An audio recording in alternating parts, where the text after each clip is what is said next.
ಏನು ಬಿಜೆಪಿ ಜಿಲ್ಲಾಧ್ಯಕ್ಷ ಓಂಶಕ್ತಿ ಚಲಪತಿ ಅವರು ಶಾಸಕರ ಬಗ್ಗೆ ಏನ್ ಮಾತಾಡಿದ್ದಾರೆ, ಶಾಸಕರ ಬಗ್ಗೆ ಏನ್ ಮಾತಾಡಿದ್ದಾರೆ ಅದ್ರಿ ನೀವು DC ಅವರಿಗೆ ನಿಮ್ ಸದಸ್ಯರು ಮನವಿ ಕೊಟ್ಟಿದ್ದಾರೆ ನಮ್ನ ಇನ್ವೈಟ್ ಮಾಡಿಲ್ಲ ಅಂತ. ಅದು ಫಸ್ಟ್ ಅವ್ರನ್ನ ತಿಳ್ಕೊಳ್ರಿ. ನಮ್ ಶಾಸಕರ ಬಗ್ಗೆ ಮಾತಾಡುವುದಲ್ಲ. ಶಾಸಕರು ನಿಮ್ ಸದಸ್ಯರ ಪರವಾಗಿ ನಿಲ್ತಿರೋದು. ನಿಮ್ ಸದಸ್ಯರು ಜನರಲ್ ಬಾಡಿ ಮೀಟಿಂಗ್ ಬಂದಾಗ ಕ್ವಶನ್ ಕೇಳಿದಾಗ ಅದನ್ನ ಹೇಳಿದಂತದ್ದು. ನಿಮ್ ಎಲ್ಲಾ ಪಟ್ಟಣ ಪಂಚಾಯತ್ ಸದಸ್ಯರು ಕೂಡ ಇನ್ವೈಟ್ ಇಲ್ಲ ಅಂದಾಗ ಶಾಸಕರು ಕೂಡ ಬರಲ್ಲ.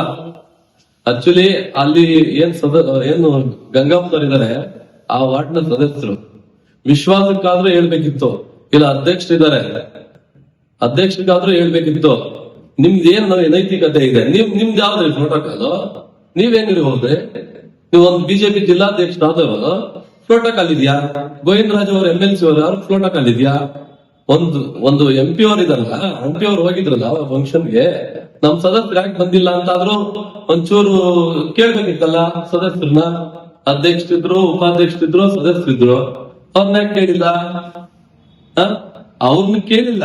ಇವತ್ತೇನು ನಮ್ಮ ಶಾಸಕರು ಪಕ್ಷಭೇದ ಮರೆತು ನಿಮ್ಮನ್ನ ಎಲ್ಲಾ ಸದಸ್ಯರು ಕೂಡ ಏನ್ ಕೇಳಿದ್ರು ಅದಕ್ಕೆ ಸ್ಪಂದಿಸಿದ್ದಾರೆ. ಹೌದು, ನಿಮ್ ಜೊತೆ ನಾವಿರ್ತೀವಿ ಅಂತ, ಮುಂದೆ ಈ ತರ ತಪ್ಪಾಗೋದ್ ಬೇಡ ಅಂತ. ಅದನ್ನ ನೀವು ದೊಡ್ಡದಾಗಿ ಬಿಂಬಿಸಕ್ಕೆ ಹೋಗೋದು ಬೇಡ. ಏನೋ ಇದ್ರಲ್ಲಿ ಹೇಳಿರ್ಬೋದು, ಆದ್ರೆ ತಪ್ಪಲ್ಲ. ಮುಂದೆ ಈ ತರ ಎಲ್ಲ ಮಾತಾಡದೆ ಇರ್ಲಿ ಅಂತ ಓಂ ಶಕ್ತಿವರೆಗೆ ಎಚ್ಚರಿಕೆ ಕೊಡ್ತೀವಿ.